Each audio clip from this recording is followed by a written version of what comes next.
shout. Away the Irish shout. Away the Irish shout. Sometimes it's good to just yell about football. What are you doing? Don't do this to me, Harry. The Ohio State. It's Ohio State. What do you mean the? It's a poison. I almost stroked out and died over it. I'm glad to be at the party. I'm mad we're this late. You ain't a captain of nothing but a sinking ship. That helps the defense without them even doing a damn thing. Doing a damn thing. The call-in line. 312-988-15. You tell Johnny all you've heard and seen. Oh, Irish. Oh, Irish. Oh, Irish. Oh, Irish. Irish. Yeah, that's right. Oh, Irish. Oh, Irish. Oh, Irish. Oh, Irish. Irish. Yeah, that's right. That's right. Welcome in, welcome back, folks, to the middle of a much needed and very much being enjoyed bye week by all Notre Dame fans, Notre Dame Nation. I'm sure Notre Dame players, everybody. Like, I feel like you can feel kind of like people's batteries getting recharged here. The last month has been such a meat grinder for everybody. Emotionally, for the fans, just so dramatic through the last, every single thing about the last month has just been so intense. And I can feel everybody kind of lighten up a little bit and take a breath. And like, I know that translates to not as high YouTube numbers and not as much engagement, and everybody worked up about the game this week and donating and wanting to call in. You get worried about the game. I get all that the bye week isn't ideal for me. Having a game every week is best for me. Bro, I don't care. We needed it. Like, that's where I'm at. I don't care. We needed the break. We all needed it. And so that's kind of where I'm at in this week. It was needed by me to recharge, clear my mind a little bit. So that's my feel. You know, I always talk about the vibe of the Notre Dame every week or whatever. That's the vibe. People needed the bye. It was obvious they needed the bye. And everybody's just thankful to kind of take a breath and recharge and get reset for whatever's coming next. And whatever's coming next has got to be what's happening, Philip. Thanks for being here. What needs to be is 10-2 needs to be.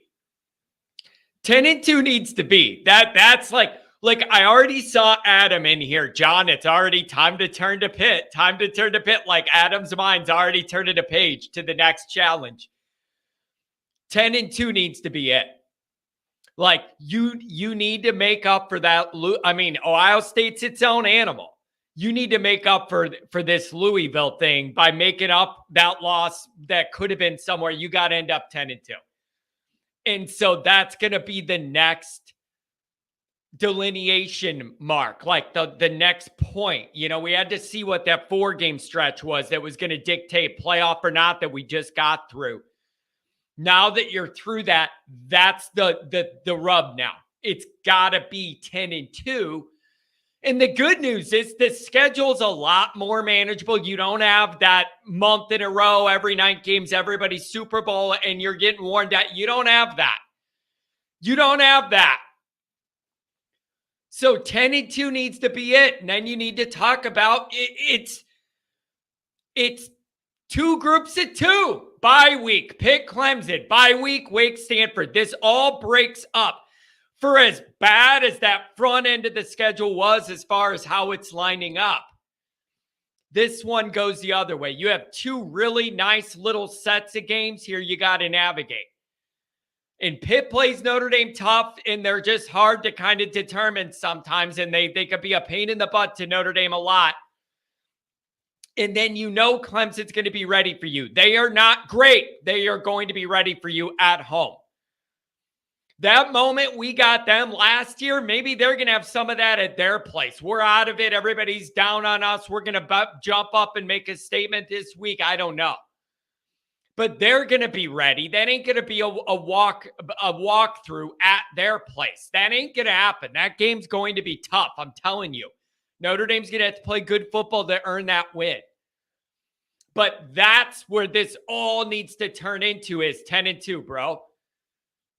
That's it. 10-2. Like, that's where my mind's going. So I want to know what you guys have kind of learned about Notre Dame at the bye now that we're there and you have a week to soak it all in. I want to know what surprised you on the good end and the bad end. Maybe what surprised you about what you've seen from Notre Dame so far.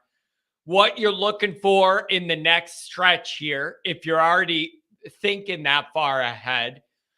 Like, just a lighthearted bye episode. That's what I'm into right now. Just, I am still trying to get those batteries charged back up for this next run. So wherever you want to go with that, if you want to call, we got a couple calls already. If you want to chat it, but like, it's a lighter week. The volume's lighter. The amount of calls is lighter. Everybody needed this bye, and I want to respect that, and I do too. So we'll see how long this goes, how much you guys want to talk about it today, and then I will go work on some other things. It's up to you. So you let me know where you want to go, where your mind's at on this. So let's get into this. That was a long introduction. As always, you can find the program on YouTube. Do it. Subscribe if you haven't yet. Appreciate it very much. Give the video a thumbs up. That helps Johnny out as well. Notifications on that way you will alert you every time a new episode drops. I know you don't want to miss it. Twitter, search bar Always Irish, rat Always Irish Inc. Emails alwaysIrishND at gmail.com.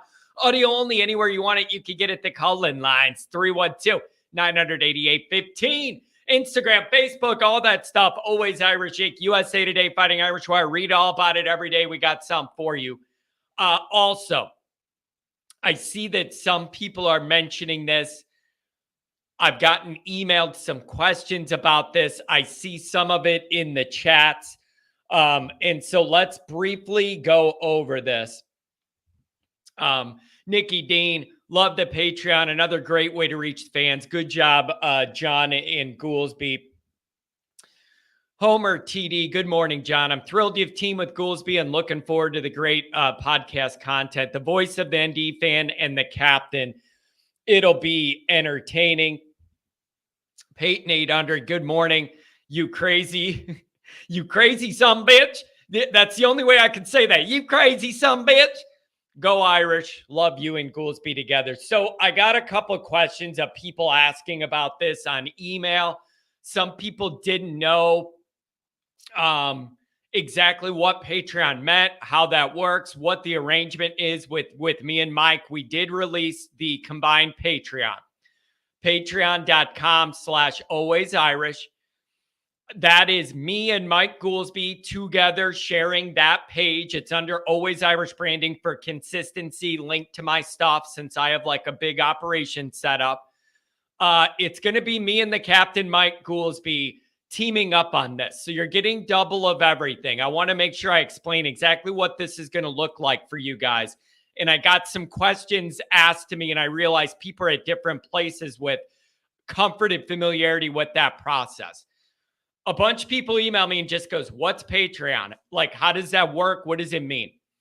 Patreon means if you want to see our stuff, it is behind a paywall, and then you donate a certain amount per month to be able to have access to all those videos behind that paywall on our private website that only the people paying for it are going to have access to. So what that means is it's all going to be stuff you're not going to get anywhere else. There's no repeats. So you're not going to get stuff on here, and it's also going to be there. This is all extra stuff. I'm still doing all my Always Irish and this. Mike's still doing his blue and gold stuff and this. So I want to make that clear. This is in addition to our regular work. Okay. And then you would pay an amount per month to have access to all those private episodes behind the scenes. Yes, it is a subscription monthly thing. Now, here's the other thing. We struggled a lot with pricing this out. How to do that, how to make that fair for you guys, but at the same time, making me and Mike's hours of effort going into making this good worth it. Like, we both have other obligations. The only way this could work, and what a big project this is, it's got to be worth it for us too on the business end, but give you guys value and stuff you're not going to get anywhere else. So that's kind of the loop you got to kind of tie. Too expensive, too cheap, depends who you ask. A bunch of people think it's underpriced for me and Mike together with what we both bring. Other people think it's too expensive. Here's how it breaks down starting out. If you do $5 a week, it's $20 a month. Here's how it breaks down in my mind. That's $5 a week for me and Ghoulsby. That's $250 each a week to see us do this content. And it's going to be a lot of hours and a lot of prep work. A lot of streams together, a lot of him doing his own videos that he gets mad at, posts them. I get mad about stuff that I have an idea, post them. That's how it's going to work. So you're going to have 3 categories. Mike alone, him posting his thoughts that aren't going up anywhere else whenever he feels like it. And he had a video last night off the cuff that went out. It was really good. Me alone behind the scenes, all the stuff that I won't even put here. And then him and I together, and then us with interviews. Notre Dame people coming on that we're interviewing. You're not going to get them anywhere else. You're not going to get them anywhere else. Thank you to everybody that's joined already the first day. I cannot thank you enough. It means the world to me. Here's the other thing. If you can't quite make that amount work per month, I totally get it. Man, I totally get it. Like, there's no pressure. There's no expectation. If you like me on YouTube, you got to do this. It isn't like that. Anybody who can do it and sees the value in it, I thank you to the ends of the earth. But if you can't make that work, bro, don't worry about it. There's no pressure. There's no judgment. There's none of that. Like, everybody's in a different position, and you are where you're at. So understand that it isn't like that. So if you can make it work and you see the value in it, I appreciate it very much, but don't feel obligated. But I am going to tell you this. I promise there's nothing like what we're doing in Notre Dame media. There ain't. There's nothing like it. Okay. This is new age Notre Dame niche media. There's nothing like it. Like, we are way outside the box on this. So if you can make it work, make it work. If not, no big deal at all. But I did want to break down kind of like per person how that works from the content creating end, so it makes more sense. It's, you know what I mean? $5 a week. That's $250 each for me and Mike, if you look at it that way, for the hours we're putting in. So that's where we're at. But we're going to have surprises. We're going to have all sorts of giveaways, surprise guests. Like, you're going to get a lot of stuff there. So that's what I wanted to say on that. Email me if you have any questions. You're never going to make everybody happy. A lot of people are like, you guys need to create your own website. You're giving your stuff away even at this amount. And other people are like, bro, you priced me out. So it really depends on where you're at. And there's no judgment. But we needed an arrangement that made it worth us busting our ass to give you extra stuff and do a good job with it and a bunch of hours with it. This ain't going to be you join and John puts 1 2-minute video up a week. That ain't it. Like, we're going hard. So you're going to get a full slate. All right. I don't want to make it all about that, but I do think that's important. $20 holler from Adam. Hi, John. So many freshmen and redshirt freshmen contributing. Give Freeman 2 more recruiting classes. Bro, you could see this roster changing. Callers, I'm getting right to you. I want to give you guys your time. You could see the roster changing. Gone are the days where Notre Dame lines up to play the biggest teams on their schedule and they can't line up with them. And they're getting ran off the field and they're getting burned in the secondary and they just can't keep up and they're getting totally mauled up front. That didn't happen against Ohio State. That didn't happen against USC. Will the YouTube channel cease to exist? Well, I might cease.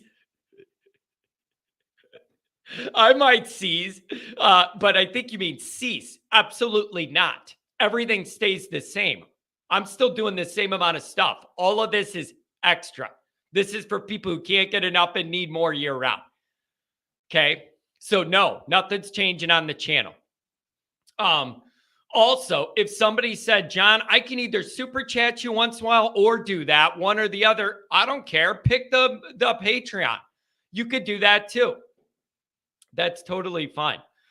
That's totally fine. But you could see this roster changing. You could see the athletes are changing. They're faster. It's a changing roster, but it ain't there yet. It ain't over the top.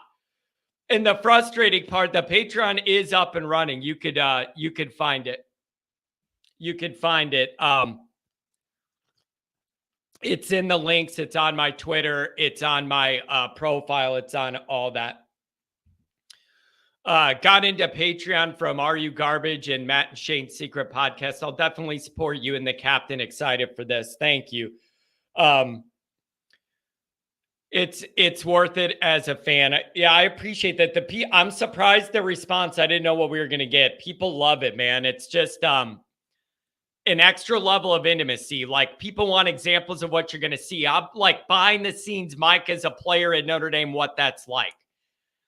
Stuff that you don't really put out on YouTube, but about dynamics and relationships and stories and kind of just unfiltered behind the scenes stuff with Ghoulsby on the player end. That's what I wanted to focus on.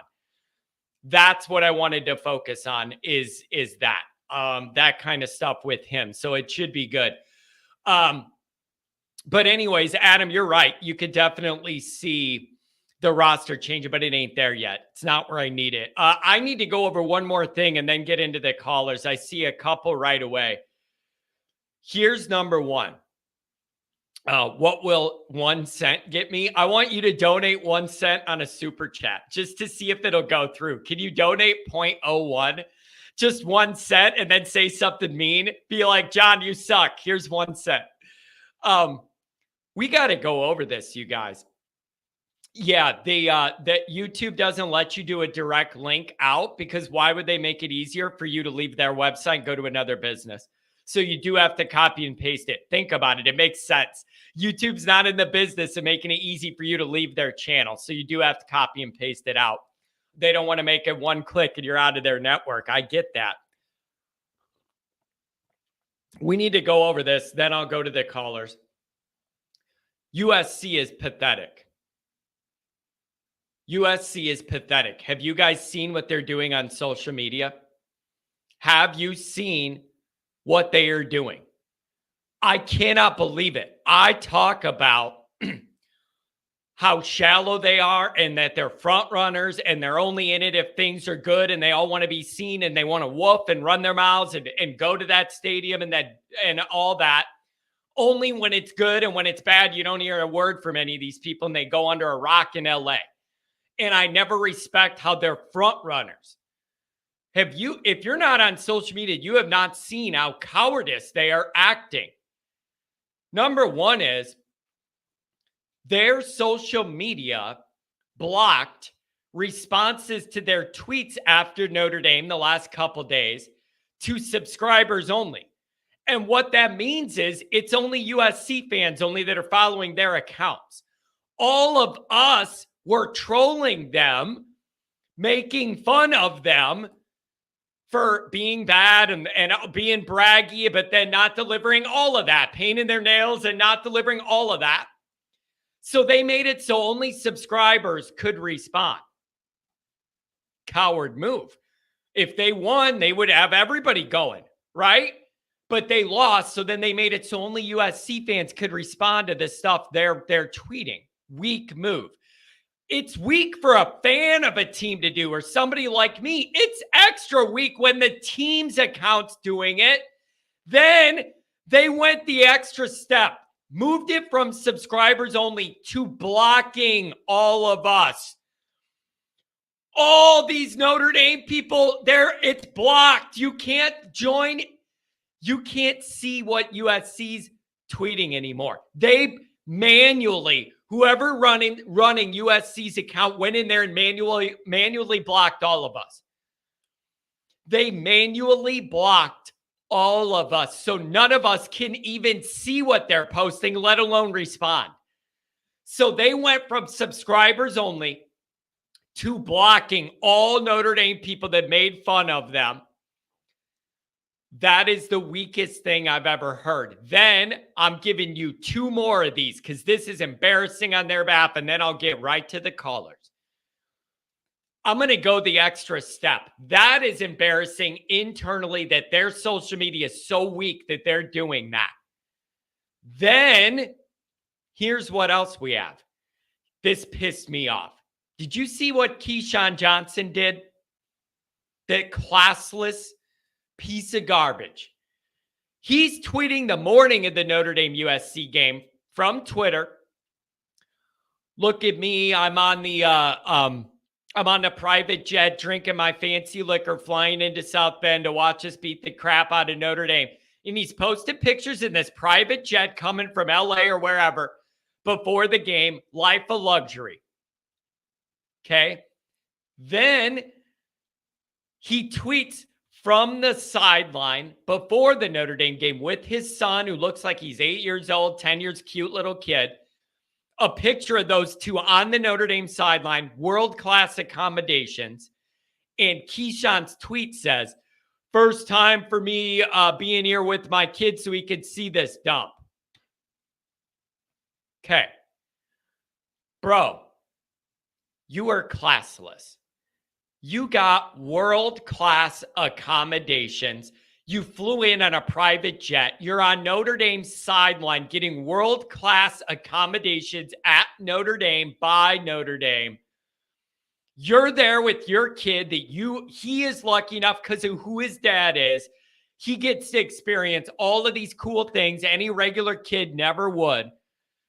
Instead of Keyshawn saying, son, this is Notre Dame USC, one of the best rivalries in football, and you're used to it at our place. Look at what it's like at their place. Soak it all in. The history of Notre Dame, you could hate it, but know the history, all of that. Instead of doing all that with his son in attendance, he got world-class accommodations beginning to end and then said he's at our campus, which is a dump. Stay in LA, Keyshawn. You're not welcome. You're not welcome. South Bend is a dump. That's besides the point. You know Notre Dame is, and I've said that forever. You have South Bend, and then you have Notre Dame land. They're 2 different things, bro.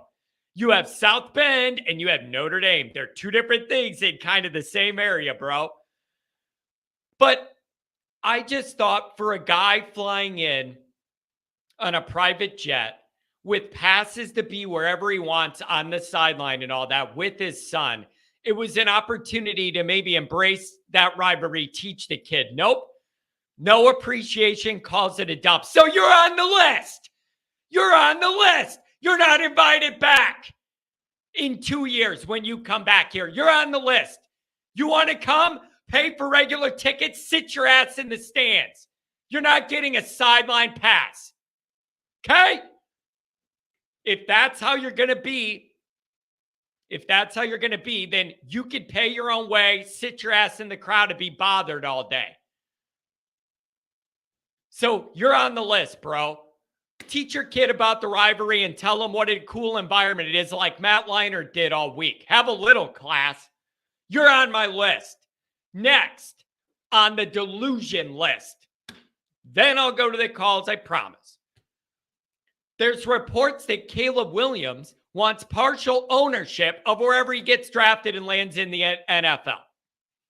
Like, it's beautiful. Nothing like right after your worst game you've ever had in college with a dozen pro scouts and front office GM people there watching you. You have your worst game ever and have three interceptions, bad ones, and all this stuff. And then the next report that comes out is he only wants to go somewhere where he's going to have partial ownership right away of where he lands.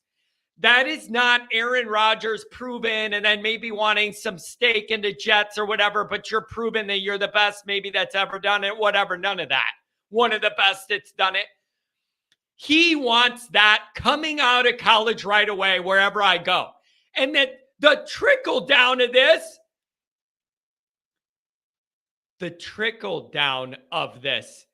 is the Bears are in line to have to deal with all this mess and all this ego because they have their pick. And then they also have the Panthers pick. And they're the two of the, you could argue they're the two worst teams. You could argue they're the two worst teams. So the Bears may be in a position to have to deal with all these Caleb Williams problems. And then all the Bears people saw him look bad against us. So now they don't even know if they want a tank to be able to get him. And then you have all these extra strings attached. There's no way the Bears ownership's going to agree to any of this. They don't even know what's going on.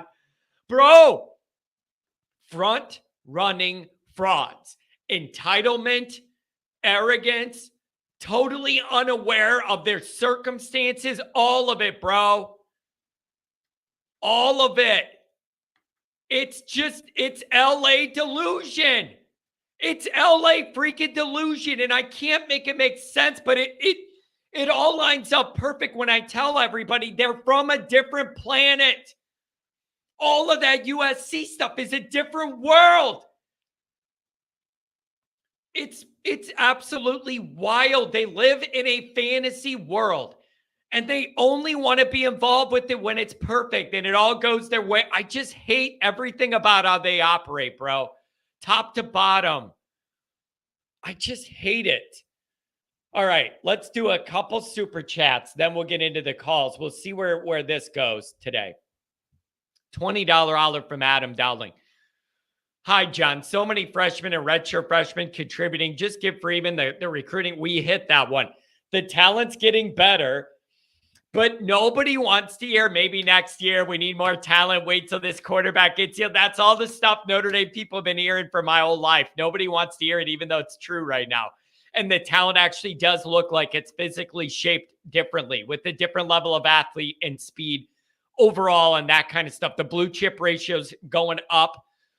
All of that. Like, what would Notre Dame be like this year if they had two monster edge rushers on the D-line, like monsters, game records you had to chip and account for all the time on a passing down? What could Notre Dame be this year if they had two dudes coming off the edge that were wreckers that had to be accounted for?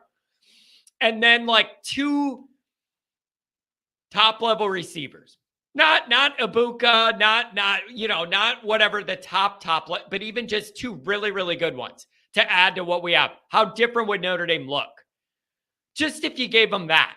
Maybe you don't think they'd look that different. Maybe you do. I don't know.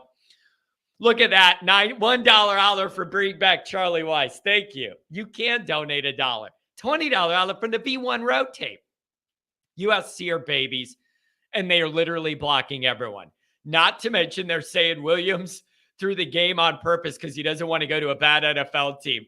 We stopped their gimmick offense, and now they're crying. That's the other thing. And something Ghoulsby put on Patreon last night, and he went off about how come when Notre Dame wins one of these games, it ends up being what the other team does wrong and how bad they messed up and Lincoln Riley's not building the team right and what's wrong with USC and all that. How come all the national attention's on that? Nobody's saying give Notre Dame credit for kicking the shit out of USC, bro.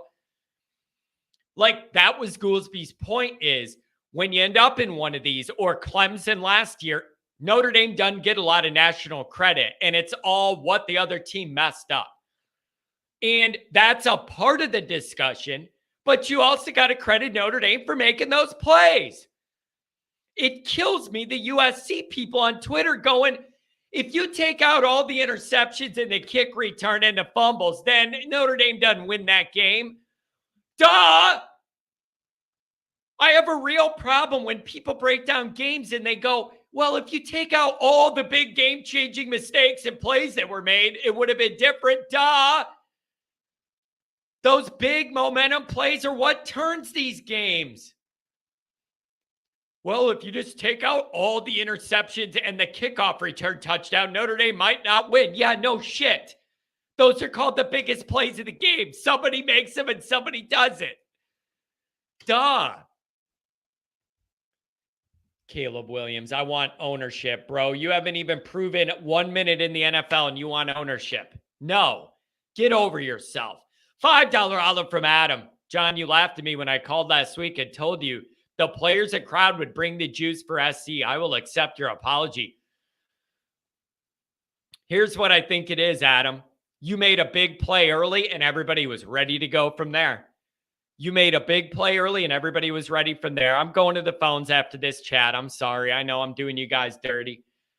Here's the other thing Adam told me. Now, Adam says season ticket holder down in the fancy area, you know, near the 50, real down low. Adam's got it going on. Here's what Adam told me. He was saying this environment was really great, really loud. The fans were loud, louder than even Ohio State situation. Adam has a theory on this. Adam's theory is maybe because Notre Dame has a couple losses and it's not that big undefeated USC, undefeated Notre Dame moment, or even one loss, and because the weather was iffy and cold and rainy and all that, Adam's wondering if a bunch of Notre Dame people gave their tickets to their wild family members that don't matter about the weather, wanted to go drink all day in it or do whatever and go crazy and be loud. And maybe you ended up by these dynamics with a better crowd because of that weather and because we had a couple losses. Like, Notre Dame fans are weird. I get that theory. That actually makes a lot of sense to me. Couple losses, late night game, you're going to get home late. We're not in the playoff on. It's cold. It was rainy. And then what you ended up with is all the people in there really wanted to be there. They weren't on a wine and cheese tasted tour. And they all wanted to be there and be loud and stick it to USC. Good job for the crowd. Good job for the crowd. And, you know, I got my complaints with Notre Dame things. The crowd's getting better. I'm wondering if we're getting to a turning point where the older segment of this fan base that comes to a lot of the home games or has the season tickets, I'm wondering if we're at a crescendo now of the old Varish not dying off, but maybe not having the energy to want to be in there and get home at 1 a.m. all the time and that kind of stuff. Maybe all the big, what a long day that is to do the old tailgate and be there all day and drive wherever you're coming from. Because I got to tell you, the last handful of games I've been to have been pretty good with the crowd. Like Central this year, you can only expect that crowd to be engaged to a certain level. But like Clemson last year, what you got from Ohio State, like they're doing a better job being loud. And getting people into it. I think it's a better crowd than it has been. It isn't Penn State at night or anything like that. It's not LSU at night. It ain't going to be that. But I think it's getting a lot better. I really do. All right. One more super chat. We'll give it to the callers. V1, again, anything on Notre Dame on the bye. If you still want to talk about USC, God bless you. Go right ahead. You want to turn it to Pitt, go for it. If you have a checklist of items you need Notre Dame to work on over the bye, give me that too. Wherever you want to go, you could go. It's a bye, and I don't care why. Go wherever you want to go. I'm enjoying just being able to take a breather this week, even though that means the numbers go down. I don't care. We all needed it. We all needed it. $10 olive from the V1. I also saw on a USC podcast, they're upset Arizona isn't ranked because they literally have no good wins. And the only ranked team they played, they got blown out. Here's the other problem USC has coming. The problem USC has coming is the back end of their schedule is legitimately brutal. I think they have like Washington, Oregon, UCLA. They had us. They have Utah. Unless I'm misremembering that, they play a bunch of good teams in a row. Or not in a row, but on the back half. As easy as the front part of their schedule was, the back half gets tough. It doesn't get easier for USC. They got Utah, I'm pretty sure Washington, Oregon, and UCLA and they just lost to us. All of those games are losable the way they're playing right now. So I don't know whether you like that or not, that they may end up with a bunch more losses and what that does. I like it. Pound them down, affect their recruiting, get all the questions of is Riley up front, get all that cooking. Let's go. Like what I'm proud about is we're the ones that threw the match on that pile. Like we're the ones who put the wood there, dumped the gas on it, took a drag of that smoke and threw it in there and lit this fire to where now they're exposed. They know they have problems. We're not building this. I love it. Utah, Washington, Oregon, UCLA, pile on those losses, affect their recruiting. They're already not liking some of the recruiting results from Lincoln Riley. They're losing more of their guys they thought would be local, modern day, going to go to there no matter what. They're not getting a lot of those guys they used to think they could always get. And it's beautiful to see. So their second half is tough. And they're going to catch a couple more losses the way they're playing, I think. So I don't know. All right, let's get into a couple of calls. Dr. John, it'll be good to talk to you. Then I got a 480 and a 618 regular guys, and I want to get you guys too. Pat says, I don't do weather for a spring game. I do weather for SC. Pat is saying he doesn't do weather for a spring game, but he was drinking Miller Lite at 9 a.m. in freezing rain, smoking a cigar last year for the spring game. So what are you talking about, bro?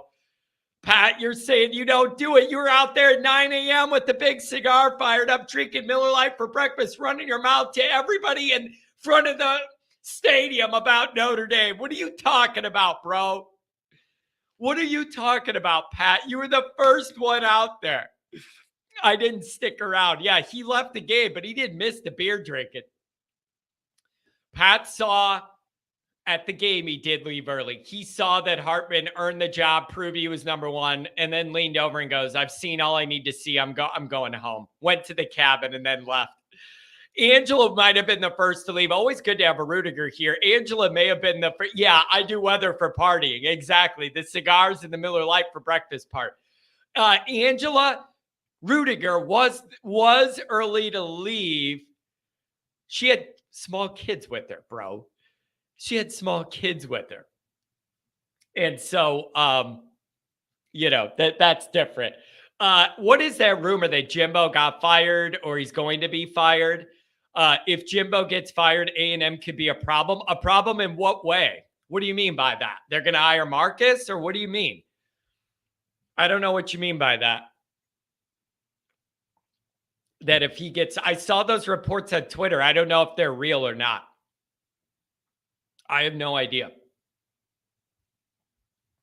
612, we're talking to you. Welcome in, Dr. John. Hello, John.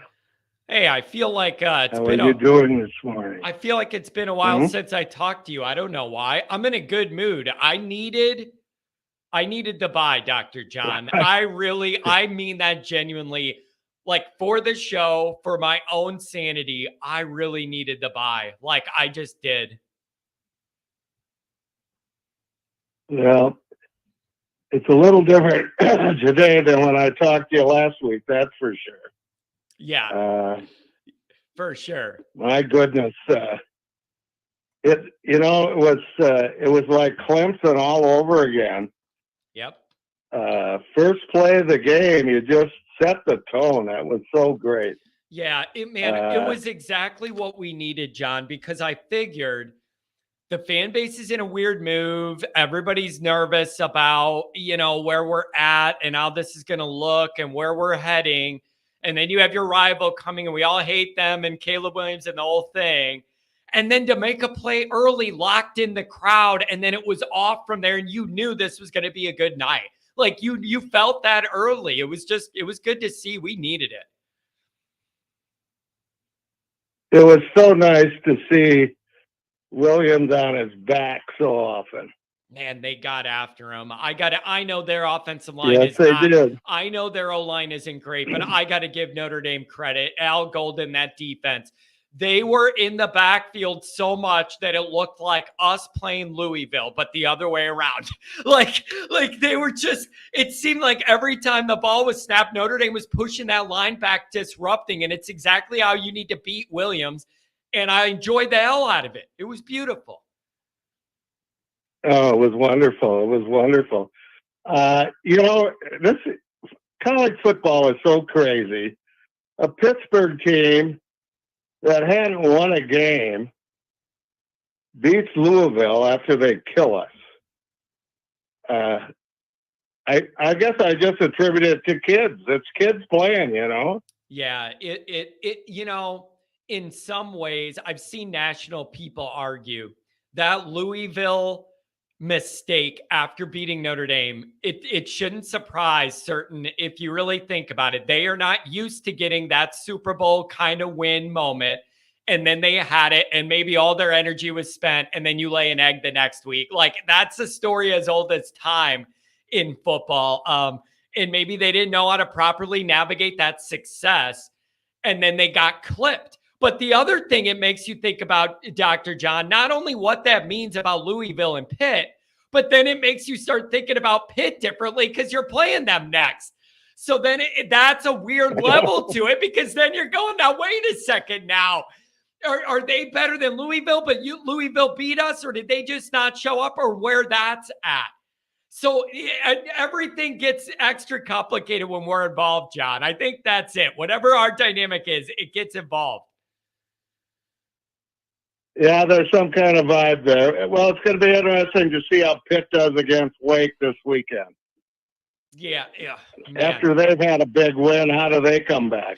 Yeah, exactly. And so that'll be a good one to watch for Notre Dame too, just to kind of get an idea and kind of scout them. Pitt and Notre Dame are weird. Pitt's one of those teams that it never moves the needle for Notre Dame fans in the modern era. But they're a team that pops up and plays Notre Dame tough when they can, and it's a pain in the ass. They're a weird group, and nobody likes their coach. He's a whiny crybaby nobody likes. It's weird.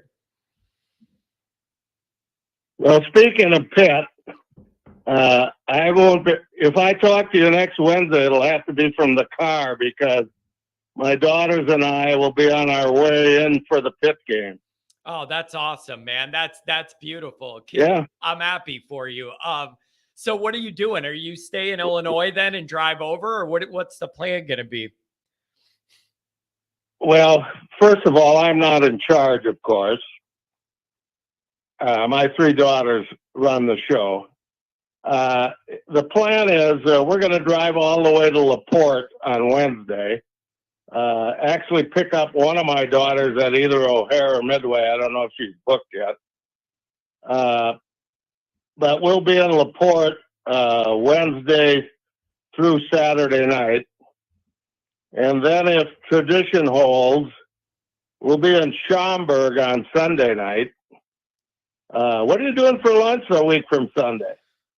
That's kind of where I'm going with this, Dr. John. If you're going to be in Illinois somewhere in those suburbs, I'd be more than happy to consider going wherever you are and grabbing lunch and meeting your group.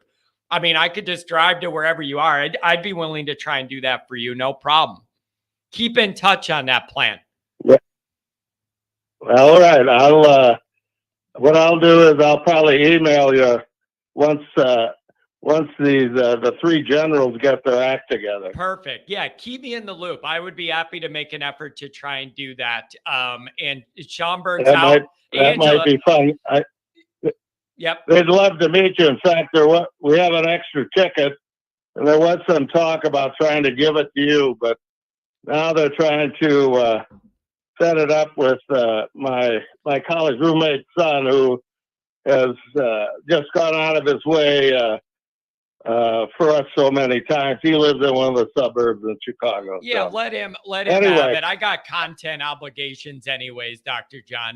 Anything else, my friend? Well, you got any? What's your football thoughts? You got any Notre Dame thoughts on the bye? I want to get into that before I let you go. Well, what about the bye, John? Where are you at on the bye? Are you content? Well, the only thing the bye does for me is Well, do I play golf on Saturday now instead of watch football?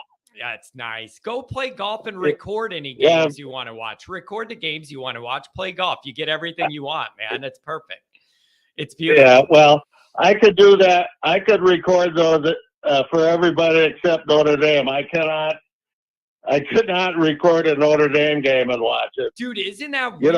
That feeling of the feeling that you're like missing your life, or it would feel like you're missing your life that's going on and you're not involved in the moment. It's so awkward. I could never do it either. I could never do that. Yeah. It's just weird. Oh God, no, it drives me crazy. We're sick. It would drive me crazy. We're messed up in the brain, man. We have a disorder here. It's called Notre Dame football addiction. John, anything that surprised you the first half or more than the first half here now that we're into the break? Like for me, I'll admit Notre Dame's defense is better than I thought they'd be. That kind of surprised me. Overall, now I have their complaints with certain things and they're not elite, but they're better overall week to week than I thought they might be this year. That's one thing. Yeah, I guess I thought the defense was going to be pretty good. And I don't know why I'm not that much of a student of the game as some of your callers. Speaking of that is, I think it's Joe from California. Is that the name? Yeah. He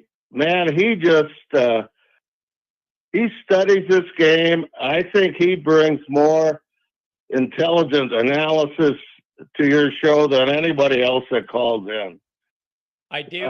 He just seems to be on top of it. I like it when he calls from California. I feel like he's in I feel like he's in a little bungalow in California or something, breaking down film. It is funny. No, he's super. I love to listen to him because the way he delivers it, it's not an emotional type reaction to things. Yeah. So it sounds like it's more on the mark than anybody else, I think. Yeah, you know me. You got calls lined up. John, it's just like go me. Get them and, it's just like me, John. I'll email you about. Pardon? I said he's just like me. I always deliver my information unemotionally, just to lay it out there, the facts only, with no slant, no emotion. Oh yeah, that's how I operate. You're always so even keel. Yeah. That's why people like me, John. I just give them, you know what you're going to get all the time. I'm a captain stability over here for sure.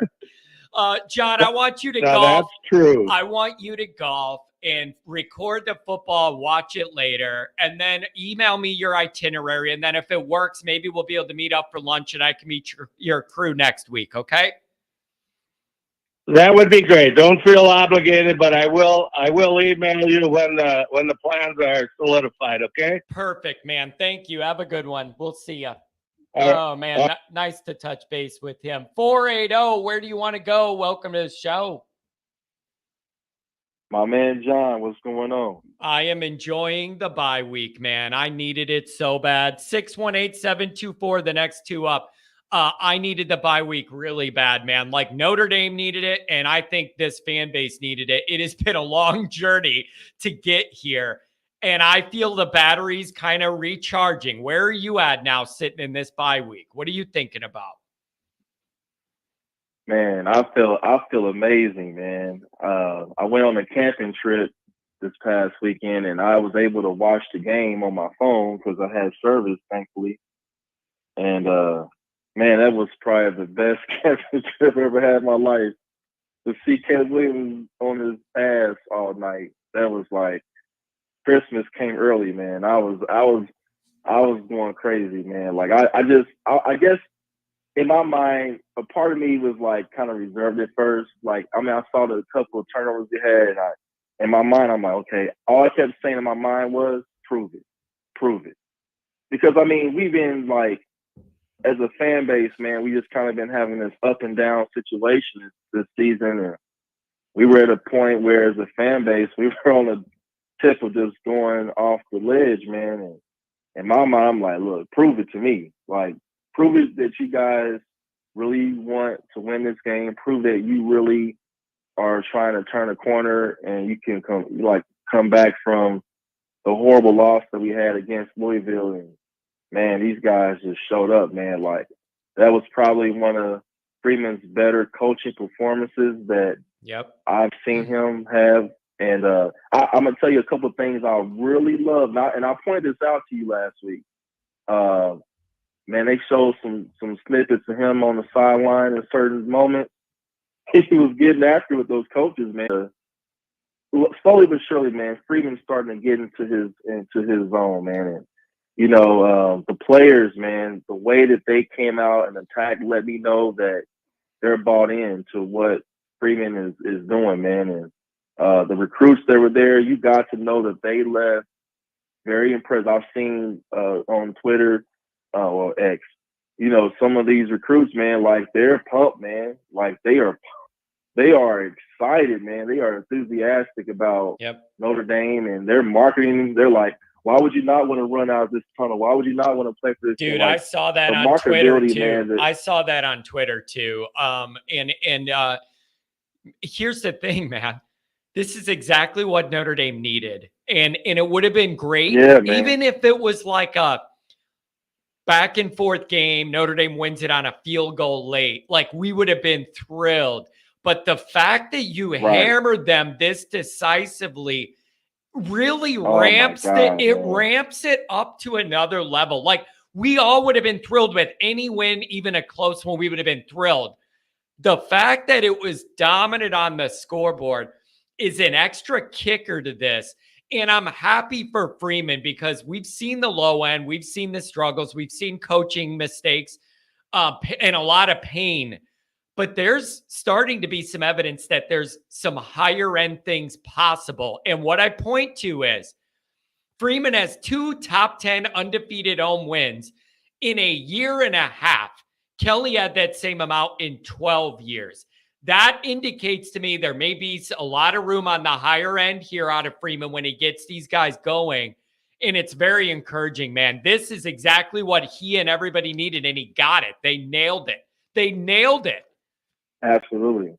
And now, my thoughts about the bye now is, how does Freeman come out of this bye with these next 4 games, getting this team prepared to finish out? Because the goal now is to get his first 10-win season, and so how does he keep this team locked in?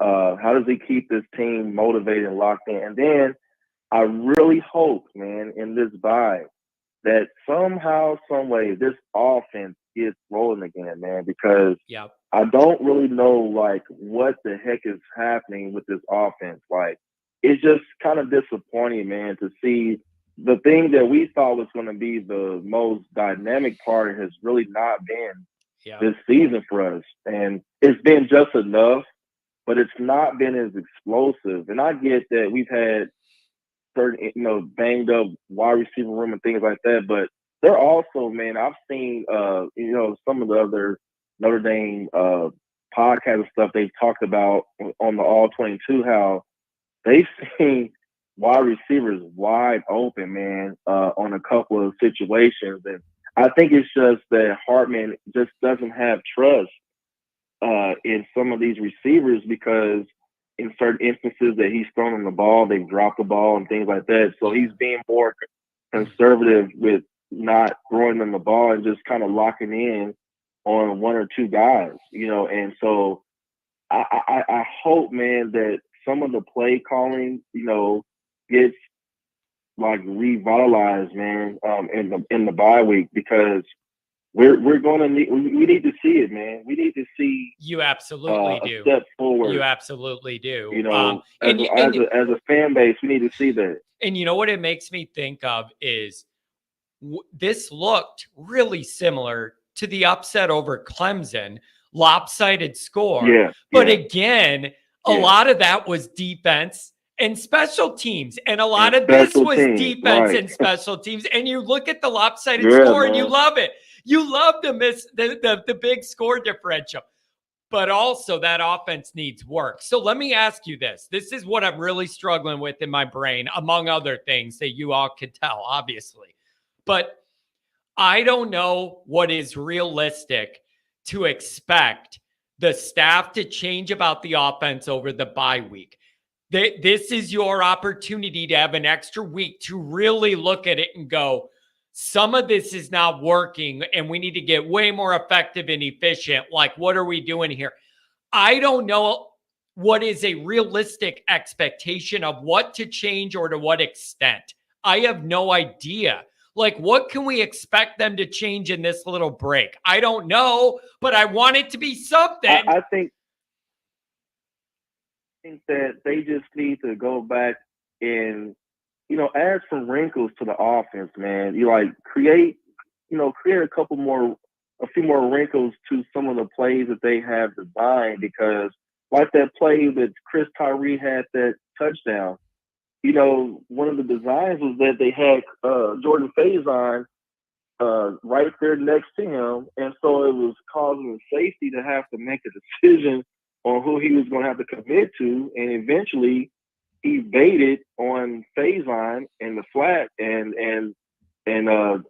Chris Tyree was wide open. It was open, and so things like that, man, you want to create some type of misdirection and make these guys have to make a decision when you have speed, on the field. But when you just are being vanilla with certain things, man, it just, these guys are they're going to sit on routes because they're like, we're not threatened by what you guys are doing. And so we have to have some more wrinkles, some more misdirections, scheming up a few more plays that can get guys open, man, and make these defenses have to make a decision on how they're going to commit to things, because having Jordan Faison, with that speed with Tyree like that that was beautiful, man. Yeah. But we need more of that, on and, offense. And so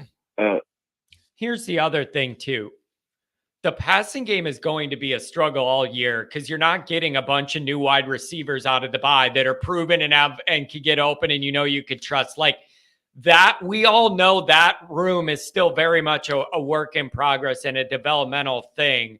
But even in the run game, like Ghoulsby was saying on the show I did with him, we put out yesterday, you could run some of the same plays, but just present it differently. Have different guys moved in different places so it's not so predictable. Even if you want to run if you want to run what you want to run and you're not actually changing that, change the way it presents pre-snap to a defense to at least make them run guys around or reallocate guys or spread them all out so there isn't 9 dudes within 6 yards of the tackle box. Like, they need to get less predictable, bro. We are so predictable. Get less predictable. We are so predictable on the run plays.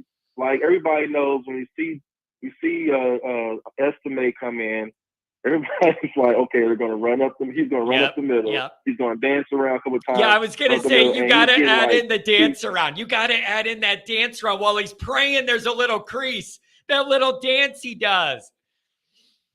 Yeah, man. We the run game, it's like the creativity that we saw the first 4 games, we're just not seeing. And a lot of it, I feel, just the indictment of when we're playing better competition, it just seems like we've regressed, man. We're being more conservative. We're not really being aggressive. And that's one of the challenges that I want to see, and it's probably not going to be this season, but next season, in the off season, going into next year, that's one of the challenges for Freeman, man. I want to see the offense be more aggressive against teams that are better, better on defense. Yeah. We got to see more of that because, that's going to show that we're taking the next step as a team, for this team to be really an elite team competing at the highest level. Yeah. So that's one of the things. But I want to touch base on this Caleb Williams thing, man. Him wanting to have part ownership of an NFL team. Man, Dude, that's you just bold. got your That's a ass little beat bit bold, is it all not? That's a freaking little night. bold, man. That's bold. You just got your ass beat all freaking night. Yeah. And the thing that comes out of your head is you talking about part ownership. How about worrying about how you need to like play as a quarterback, at the next level first. Yeah. Like let's see if you even where you can get drafted, because I don't even think I don't get me wrong, man. Like the kid, he's got some tools, man. But I don't know if after this game, because think about it, man, Al Golden, he basically designed the defense like he did when he was playing the Chiefs with the Bengals. And you could tell that he was just flustered, man. He couldn't get the ball out in time. Yeah. The clock was sped up on him. He and was so frustrated on the sideline. You could see it, man. He was getting all worked up. You saw the players' reaction. They were like, man. But dude, they're front runners. Like, man, forget you. They are damn front runners. And the second somebody hits them back in their face and everything doesn't go on their Hollywood script, they panic. And it's like, and it's just all has to go their way or it goes downhill. And it was great. It was just great to see, man. But this guy's a diva. And whatever he goes in the NFL, that media and that franchise and that market need to know you are getting a diva. And he is going to need to go to an organization comfortable where he can do that. And that is not a good fit for every organization. You need the right kind of owner and ownership and dynamic to welcome a guy that's going to be the quarterback and then be that big of a diva that's going to need to be catered to. That ain't for everybody. Not all those organizations are going to want that, even if you believe in his talent. Man. He's a project, John. Well, he is a project, man. Whatever. But I commented on the video on their post game with Lincoln Riley, and I saw OU fan comment, and it made me think about it. He said this same demeanor he had at OU was the demeanor he had right before he left and went to USC. He said, don't be surprised if he doesn't leave and go to NFL, because he's got to realize, number one, like somebody said, Notre Dame basically introduced him to the Big Ten, because, we were beating their butts physically all night, and that's not Lincoln Riley's game, man. That is not the way he coaches. That's not the way that he likes to run his team. And I think he got a real wake-up call that outside of Utah, that like this is the Midwest, man. This is what you're going to have to face next year when you're playing Michigans and Iowas and Minnesotas.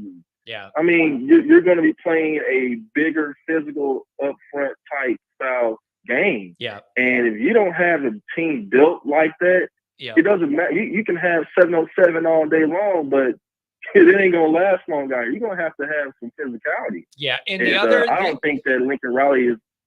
The other scouting thing people are saying is looking at the percentage of great plays Williams makes that are off script when a play breaks down, and then he's able to run around with his gifts and buy time for 8 seconds and then throw it or run or whatever.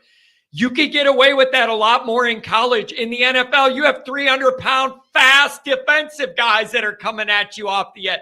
Like, you're not going to have that same time to run around like you do against Stanford for 8 seconds and find a guy down the field. You're not going to have that kind of time in the NFL. Even the big guys are fast as hell in the NFL.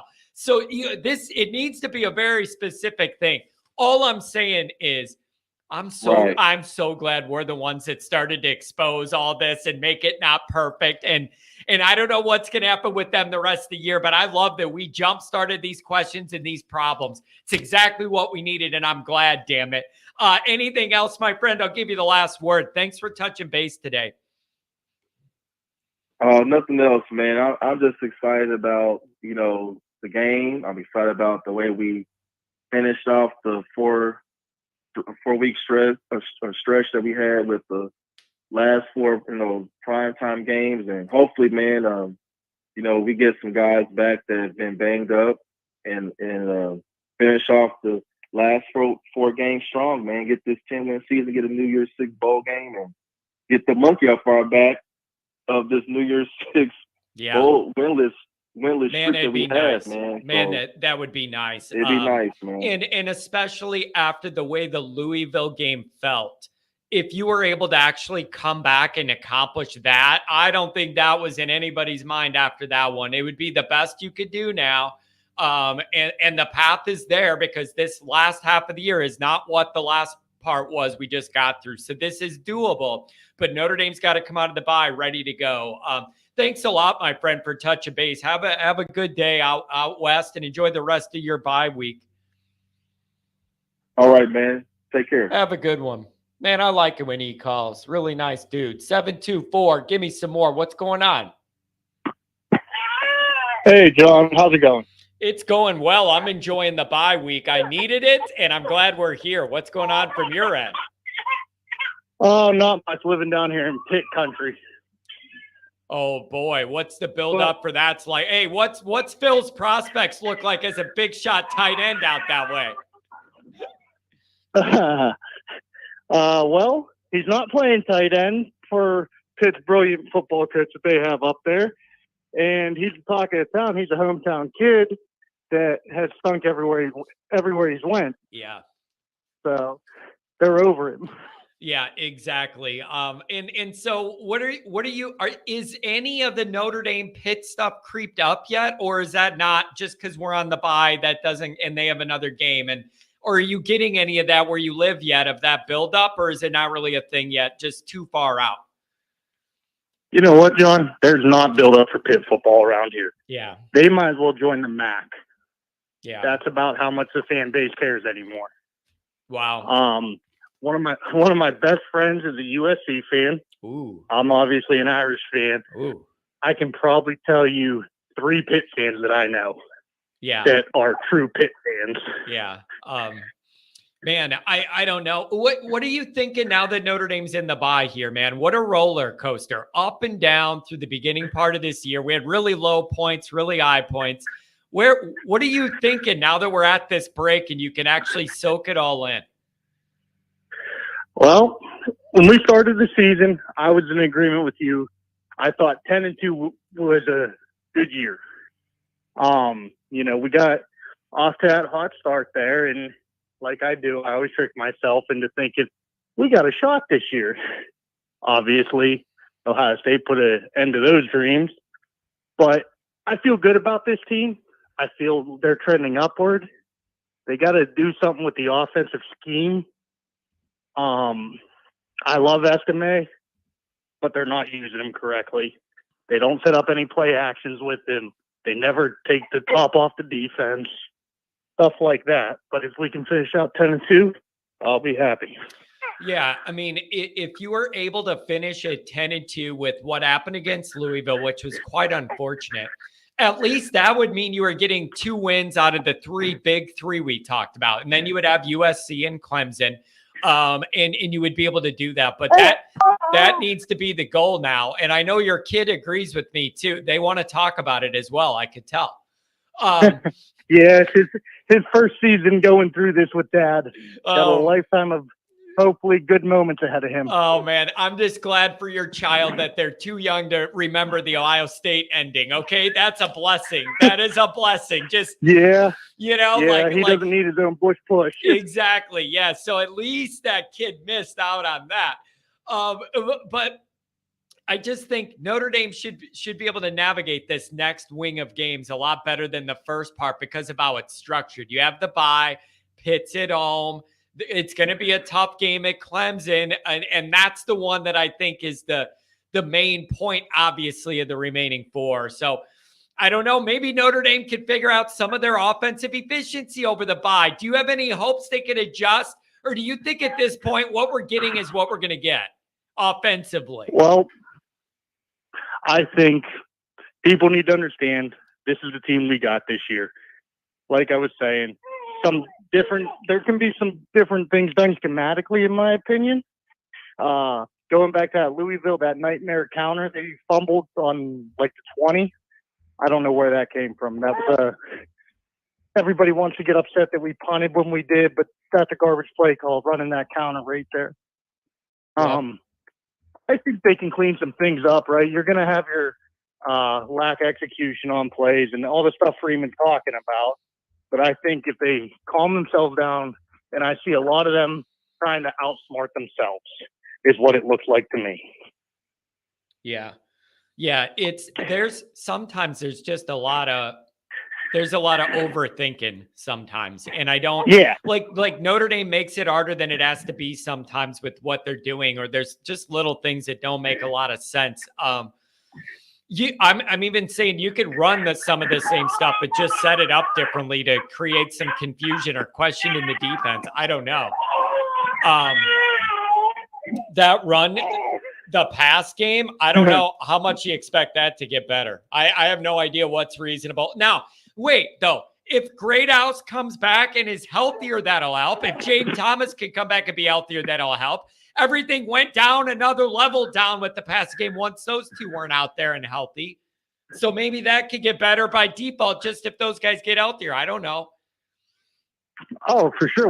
If you have your best 11 on the field, things got to get better, right? Yeah, that's what you would hope.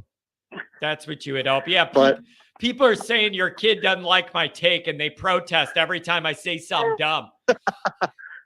Oh, no, he listens to me all day about it. Oh, man. But I'll let you go, John. All right. Hey, and God bless you and your young family. And I hope you guys have a lot of moments where the kid can remember it, where Notre Dame's winning stuff. All right. So we're going to protect his little Irish mind. And then when he's cognizant, Notre Dame's going to be good again. Okay. Yep. I'll talk to you. Have a good one, buddy. Oh, that's funny. 707. What's going on? 618 after that. What's up, 707? Hey, John.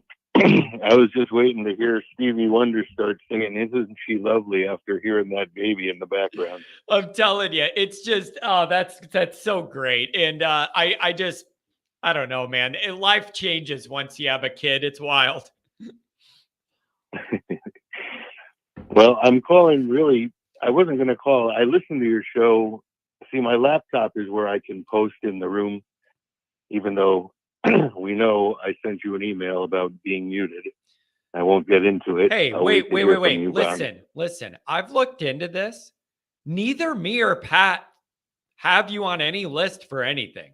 I don't know what's going on. Pat does not, and I do not either. So we looked into it both.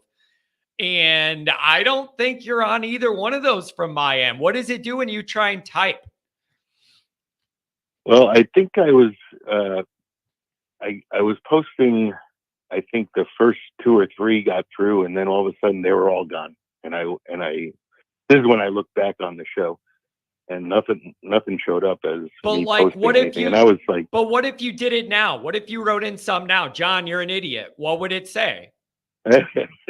Like, I'm just saying, as a test. I'm just saying, well, whatever it is. Like, John, you're dumb. Like, what? I want to try and figure this out. Why you're getting hung up? Because first of all, you're not on those lists.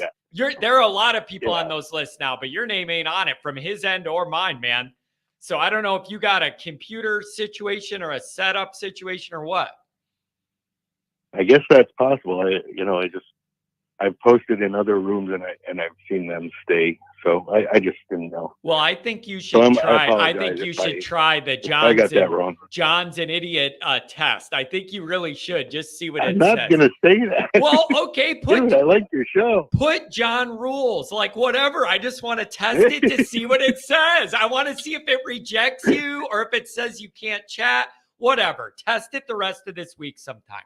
All right, I'll do that after we hang up. All because right. I'm on my cell phone with the battery charger on it. Perfect. So my laptop I can't move around, so that's in the other room.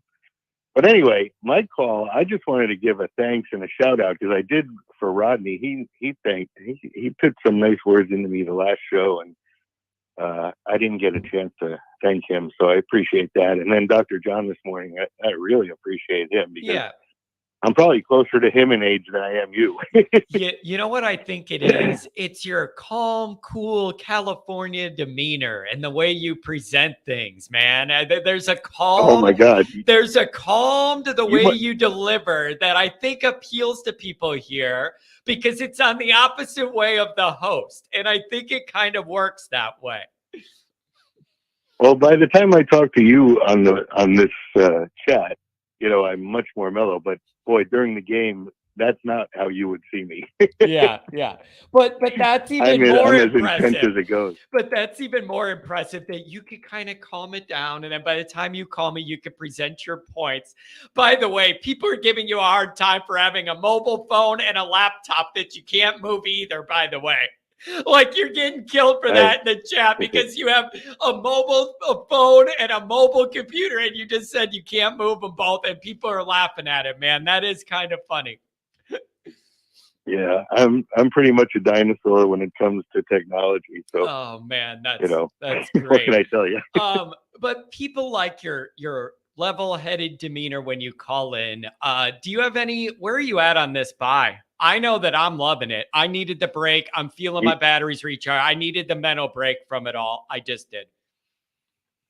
I am too, but I wish there was some better games coming up this weekend because without Notre Dame, there's not very many good games this weekend. And I usually tape like 8 games a week and I try and watch them in chronological order. Well, what are you going to have? Scores, what are you going to, you're going to have Penn State, Ohio State's a big one in the middle of the day, right? That's going to be a big one. Well, Ohio State's playing Wisconsin. I mean, that's a blowout in my opinion. I think Ohio State's going to crush them because I watched Wisconsin play Iowa, and it was like, who can be more boring to watch? Like it was a game of ineptness. Yeah, a game of ineptness. What a great buildup. Well, Iowa, they have wait. Yet... I was right. It's Ohio State, Penn State, not Wisconsin. I thought, Ohio State, Penn State's going to be great. That should be a big deal. And then you have Alabama, Tennessee would be interesting. But it's Ohio State, Penn State. Well, then I'm mistaken. Yeah. Yeah, and I must have been because I program. Mr. California, that's at 9 a.m. for you, buddy. You're going to wake up and watch that at 9 a.m. You're going to get Ohio State, Penn State. What a way to drink your coffee. Put a little something in there. I like it. There's nothing better than that.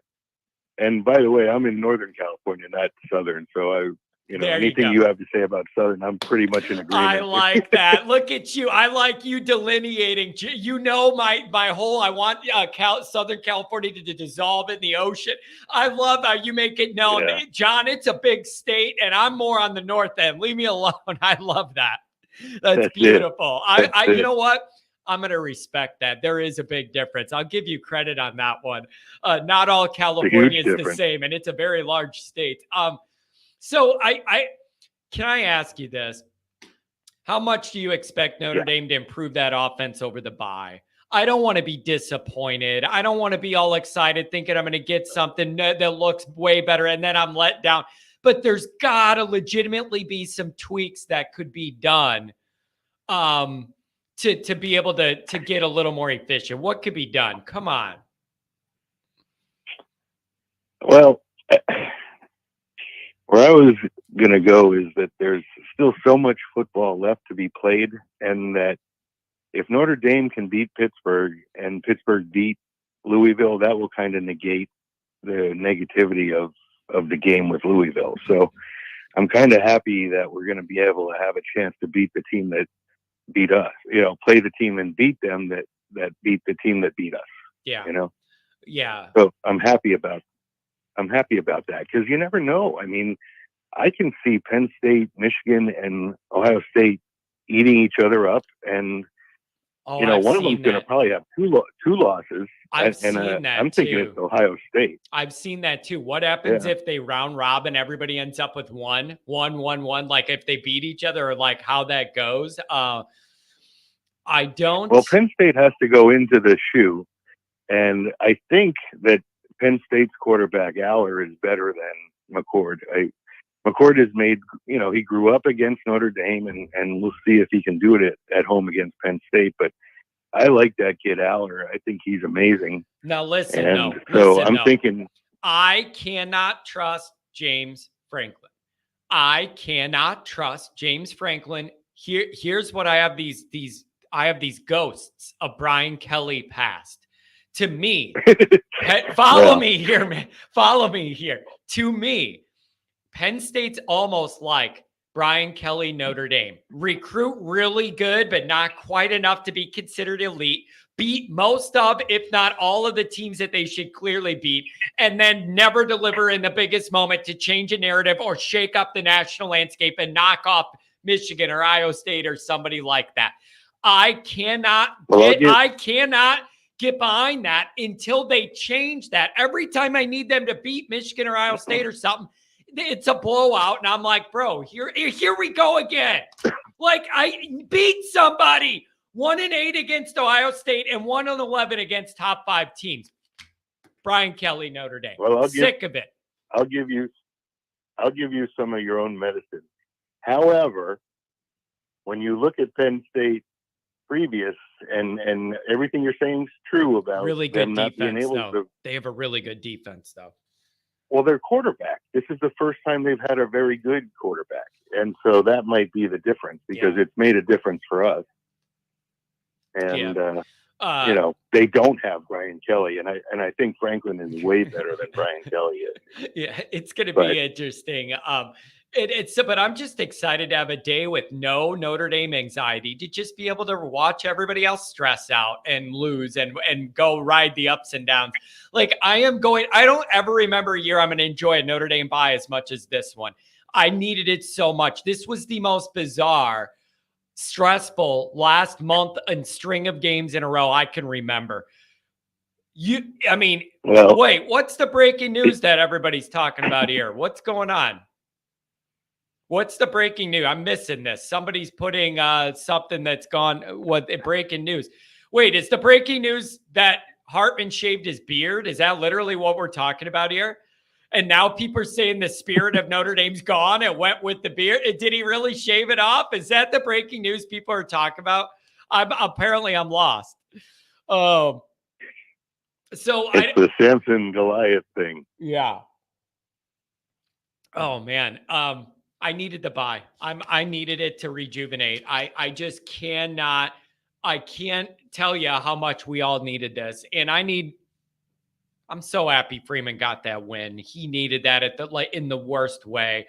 Right when you had people starting to go, are they buying into Freeman? Are they zoning him out? You got, what's going on here? You get a performance like this, and it shows. Those guys are still playing for each other. They're still playing for him. They're still into it. We got what we needed at the right time, man.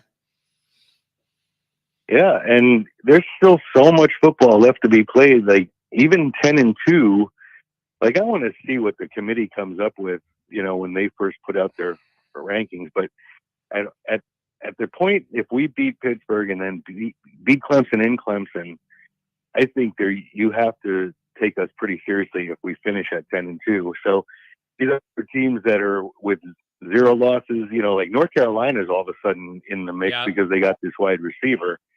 But then you got Florida State, there's Oklahoma, all these teams that we haven't seen, which I love. And next year, with the 12 team is going to be that much better because of that stuff.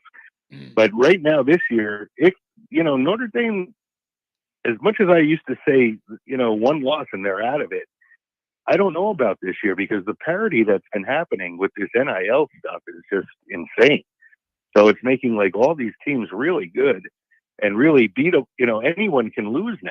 So there's a lot of football to play. So, Notre Dame, if they finish 10-2, that'll be tremendous. And maybe they'll get at least New Year's 6 day. They're going to have a great game. And I'd love it to be Kelly. I mean, I hope LSU wins. Now, wait, let me ask you this. And I don't know the answer, and I'm not trying to stir the pot. Normally, I love doing that. I'm not asking this to do that, but I'm genuinely asking this. If we make a New Year's 6 bowl and we're not in the playoff, it's not going to be the playoff. Is Hartman going to play? Or does he have an obligation to go, the whole reason I came here was to get another year and go to the league? We're not even in the playoff, and you want me to risk tearing an ACL in this game when I'm here in a rental for 1 year? I don't know whether he will or I don't know whether he will or not. I'm just asking, is that a scenario where we all are like, this is the year we're going to break that big game streak? And then he goes, yeah, I'm going to go train for the draft. I'm not risking that injury for this game that isn't even the playoff. How does that go? Well, I think he hasn't proven enough yet. And I think the perception is pretty much people are thinking that, so I think he'll play. I think he'll have to prove, that he's viable in the draft. So I'm not too worried about him sitting out. I think he came here to play and he's got to do a showcase. And that means a big bowl game is going to say a lot. So if he sits that out, I mean, he's hurting himself. And then I want to ask you this too, and I want to see if you agree with me on this. When I look at the back end of this schedule, what Notre Dame has left, I realize a lot of the shine is off Clemson, and they're not what they were when they killed us in the playoff and had Lawrence and all those. It's early. And they had all those D linemen that were destroying everybody's life. I get all that. I know that they could finish 10-2. I know they could finish 10-2 with a conference championship. But I am not. They could finish 10-2. Telling you, I am not entering that game saying, "Oh, it's little old Clemson." So you go on the road and you beat them, and it's not. I am expecting that to be a physical dogfight, and they're going to show up. They're going to be ready. It's at their place. They're mad. They're not having the year they thought they were going to have. Dabo is going to take it personal. What happened last year against Notre Dame? People are giving him a hard time. I'm just telling you, Notre Dame should probably win that game. I'm just saying it's not going to be easy. And any Notre Dame fans that are going, oh, little Clemson, whatever, they're not what they were. It's a mistake, because I'm telling you, tough physical game and a tough place to play. They're going to give you everything they have. I don't know how good they are this year. They're going to give you everything, and you got to be ready. Well, as usual, the Pac-12 people that you see in chats and the Big Ten people, they're all putting down the ACC. They're saying they're nothing. But meanwhile, they have some very good teams that are going to be going to the end. Like there's Duke, there's Florida State, there's Clemson. I mean, these could potentially all be 10-2 teams. And it could be that one of the teams that we beat is, assuming we beat them, like Duke and Clemson, that could be good for our resume at 10-2 if there's a lot of 10-2s. I mean, there's just still so much great football left. And that's the only sad thing for me, is that Notre Dame's not in a conference because they don't get to play a conference championship game. Yeah. And so much weight is given to a conference champion. Yeah. It's ridiculous. The respect for Notre Dame in playing these weeks and grueling games and things like that all of a sudden gets forgotten because they're not in this big buildup of a conference championship. So, all they can do is play their schedule, beat the teams that they're supposed to beat to get to the championship, and you let the chips fall. But next year is going to be much different with 12 teams. They'll be able to prove it on the field. And it's going to be much so that's different. Only my. I'm getting sick of teams scheduling just to not have losses and not wanting to be challenged. And then there's no consequences for that. That committee says that the quality of who you play matters. It doesn't. They look at losses, and it's just really frustrating. At least when it goes to 12, there's a bigger window of you to play a tough schedule, lose a game or two, and still make it. That's the way good, I look at it. Yeah.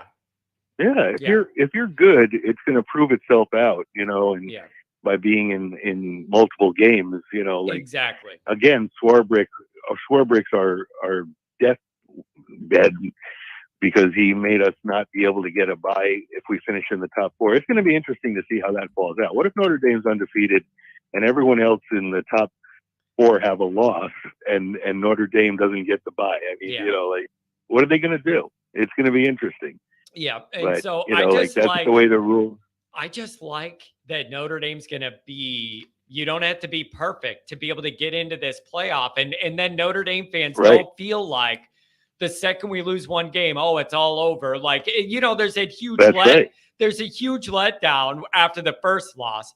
Then you start looking at everything else, how we can get in with one. And then after the second one, then it feels like your mom died like twice. Like, it's just like, that's it. So now that'll change a little bit. Anything else on the way out, my friend? Nice touch of base with you. I love that clear phone line you got. Thank you. And just a special shout out to you. I think it was such a great thing. I love listening to Mike Ghoulsby. That guy is so tell it like it is. And he's been there. And he was like one of my favorite players. I mean, I loved watching him play. He was so good. So, to have him on your show is just such a blessing. Cause I think, like if I'm not in the room typing something, I'm listening on my charging phone, my cell phone. Yeah. So, I like to let other people have a chance, but I hear your show every time you're on, so. Well, thank you very much. I'm really happy that you got him to coincide with what you're doing, and I think it's going to be a big hit. Yeah, thank you. There's a lot of symmetry there, and from the player end, he's the outspoken guy that tells it how it is, and then on doing what I'm doing, that's and kind of smart about it. It's kind of my role too, and we have a good dynamic, and it's weird. All these years and all these decades, and he grew up 20 minutes north from where I grew up. It's wild how the worlds all connect. And maybe that's why we think similarly or whatever. I don't know. But it's a beautiful thing. He brings things that I need in value, and I bring things to him that he needs in value. It's a very, very healthy dynamic. And so I hope everybody enjoys it. But, hey, man, thanks for the call. And I'll keep looking into the tech thing from my end. But Pat and I both checked. You are not on either of our block or mute lists. So I'm going to have to go back in, and I'll do another look for you. No problem. I'll look again. Well, with you getting Ghoulsby, it's like 1 + 1 = 3. It's like you win, Ghoulsby wins, the fans win. So, that's what it is. So well, I'm really happy for it. I appreciate that. Thank you very much, my friend. Have a good weekend. Enjoy those early morning games out there. That's a beautiful thing at 9 a.m. Ohio State, Penn State for breakfast is amazing. I love that. Enjoy it. Yeah. Have a good one. Thanks, man. Yep. Go Irish. Man, I'm quick on the trigger finger. 618, what's going on? Good morning. Hey, John, man. I'm enjoying this bye week. Hey, I needed it just as much as you needed it, John, man. I needed a break. I needed a wacky, break. Man. I just did. It's too much for my blood pressure and my hairline. My hairline suffered so much in the last month. I could feel it growing back in. I'm getting a 4-head instead of a 6-head. It's starting to come back in. Yeah. It's been rough. Yeah, man. This been the last 4 weeks is really wacky, man. It's been really crazy with the Ohio State game, and then the Duke game, and then that I don't even know what to call the Louisville game. And then you had this last week, man. Especially, man. I mean, I knew that Louisville would probably play their best game of their lifetime against us, and then we wasn't ready for it. We wasn't ready for that, the crowd. Yeah, it was just a bad, I don't know. Everything was off.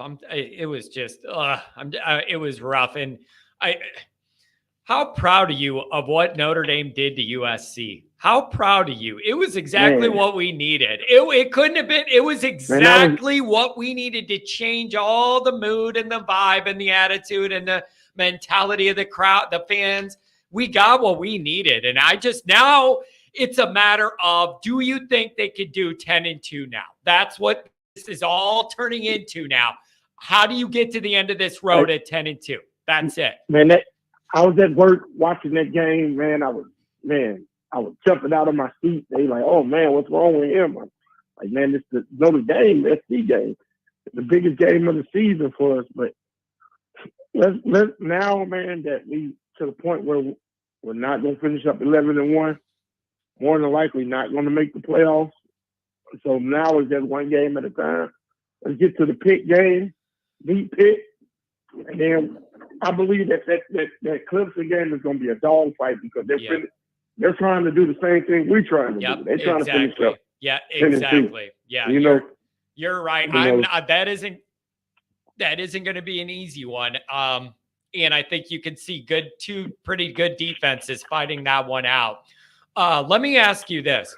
Notre Dame's relationship and history with Pitt is really weird. It's kind of up and down, where Pitt goes through these cycles where sometimes they're just bottom of the barrel bad, and even a kind of average or average plus Notre Dame team can beat them by multiple scores. And then there's other years where Pitt plays Notre Dame so tough and they're a raging pain in the ass and they never go away and they nag you, and it's Pitt and nobody's in the mood and they play Notre Dame tough. I just never know exactly what I'm going to get out of Pitt Notre Dame. My whole life, it's been up and down. I never know what I'm going to get. It's a weird game for Notre Dame. Yeah, it is. I mean, it's been like that all my life as well. Yeah, it's weird. There's something with Pitt that makes it that way. You never know how they're going to show up against us. I never know. Doesn't matter the year. I never know. I'm hoping that we jump out on them really big in the first half, man, and we show something a little bit different in the first half that we just showed all season, and, man, showing that we could probably push it down the field. I mean, I've been very down on Merriweather, but we got to get him involved these last 4 games, man. We got to get him involved. It's, showing people that, yeah, we can push it down the field.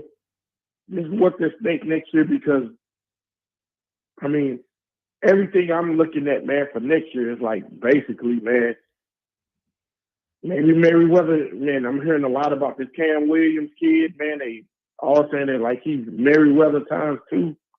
So do you think we got to get Merriweather going. Are we in a situation where there's only 4 games left? It's been a rough year for the offense in a lot of ways for Merriweather personally. Are we looking at a situation where that dude might, if it doesn't get turned around the last 4 games, goes, you know what, man, things just aren't working for me at Notre Dame. I need to try something else because this just isn't like clicking, because it's just clearly hasn't clicked yet. And I just wonder where he's at with his frustration level with all this. I don't know. Because last year I was so upset that they wasn't using him, man. And then, they wasn't using him. And I'm like, man, maybe it's Tommy Rees, man. Maybe Tommy Rees don't want to use him, man. Tommy Rees kept saying he's not ready. He's not ready. Maybe he wasn't ready, man. And maybe he just still is not ready, I'd argue with other different shows, like, dude, you mean to tell me be patient with Merriweather, but you got Braylon James, who's the same receiver, sitting on the bench, and you telling us he's not ready, but Merriweather is? There are rumblings. There are rumblings that I cannot verify that there may be a couple other non-immediate football issues going on with Braylon. And I've heard rumblings of that, but nothing that I can confirm. Asking, is there like anything else outside of football that's causing a little bit of an issue here? But I'm not going to say any more on that because it's rumors and I haven't heard it from enough people I trust. But there are questions of, is there something else involved there? I think Cam Williams might be your best receiver and your number 1 guy right when he steps on campus next year, without a doubt. Like, I just think he's that good. Yeah. And then if you look at what we already have, it wouldn't surprise me if he's your number 1 guy day 1 right away, and that's your dude. I'm just telling you where we're at here. Yeah, because that's where we're at. I look at it, man, like we got a bunch of number 2 receivers, and we don't have that true number 1 receiver yet.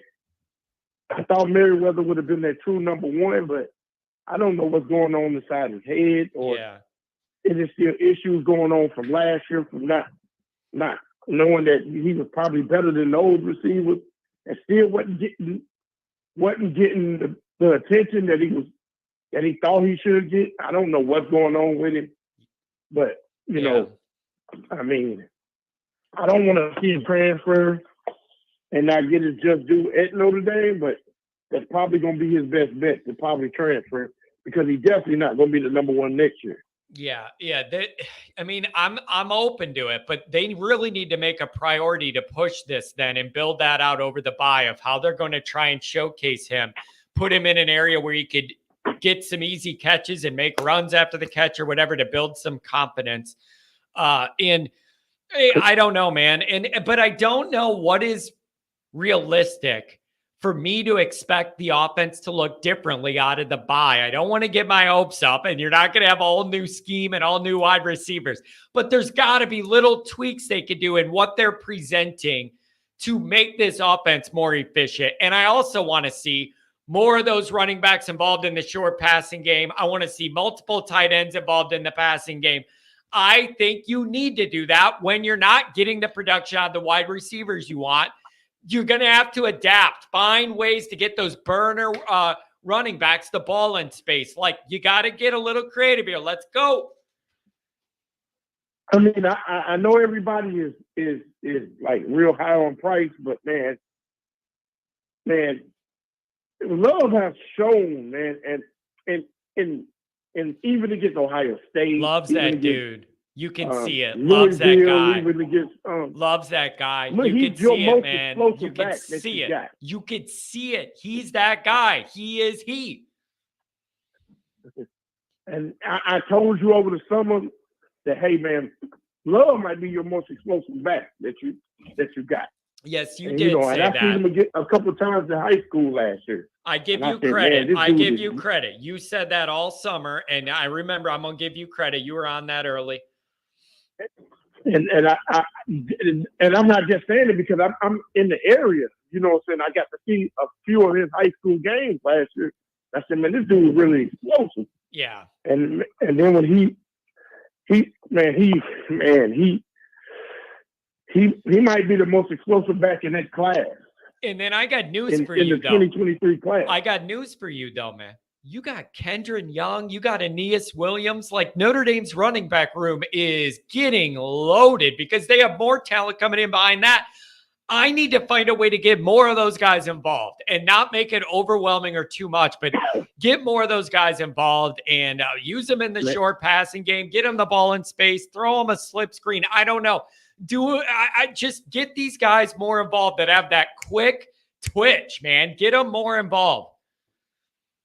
But kids are more of your estimate type, man. So you're going to, I mean, man, it's going to be crazy. You might have a few backs that might just go ahead and say, you know what, I'm going to transfer out, man. Yeah. I mean, these are a couple older backs because running backs don't have to be that old like quarterbacks and receivers, right. Man. You know, right. Man, I just think, man, that especially with next year, man, I think next year that Love might be running the RB1, man. That might take a few of the backs off. And, yeah.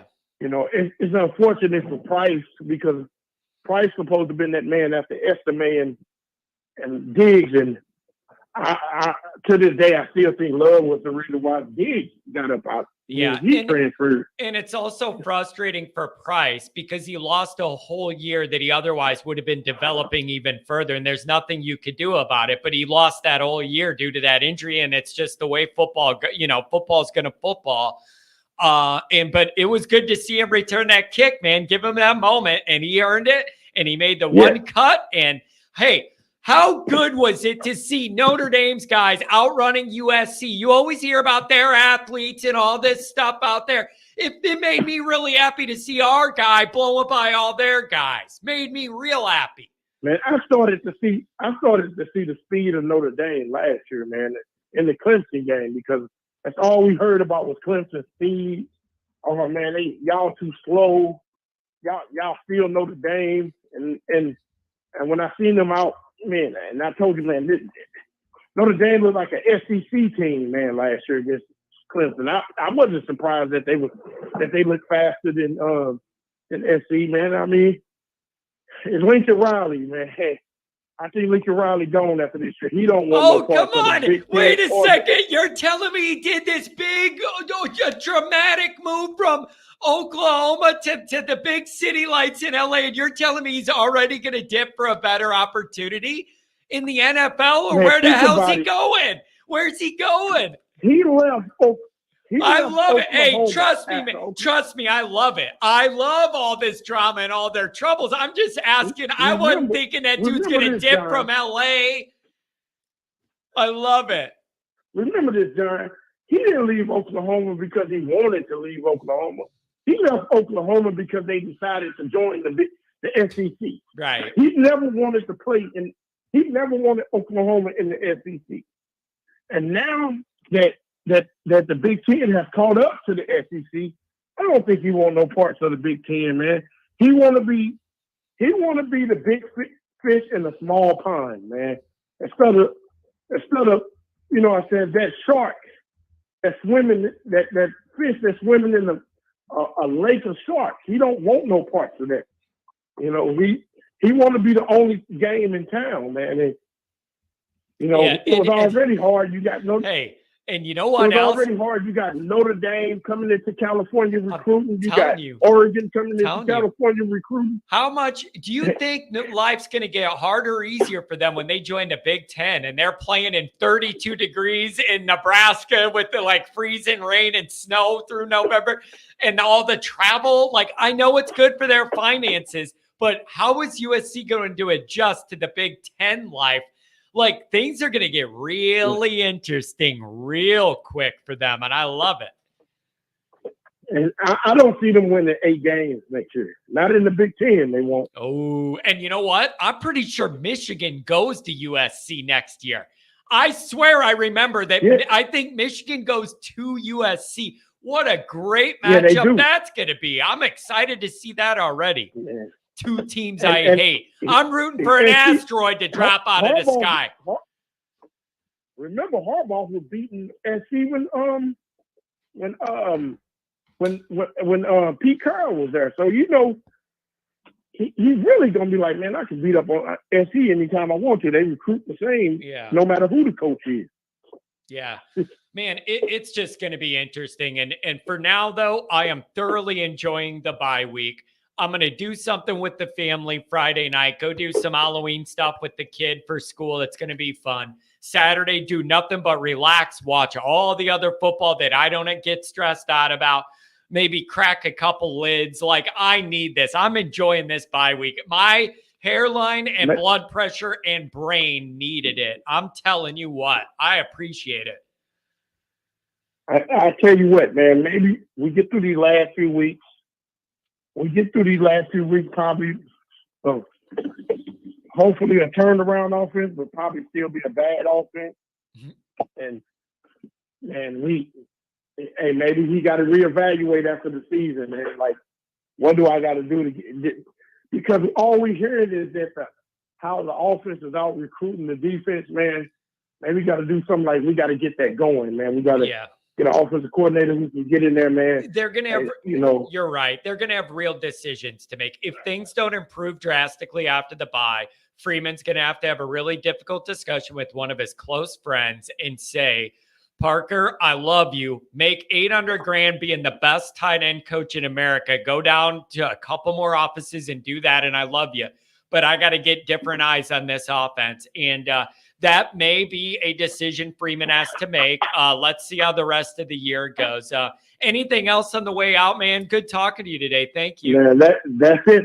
That's it, John, man. And go Irish. Hey, man. Enjoy the bye. Enjoy it. It's stress-free football for a weekend. Enjoy it, my friend. Have a good one.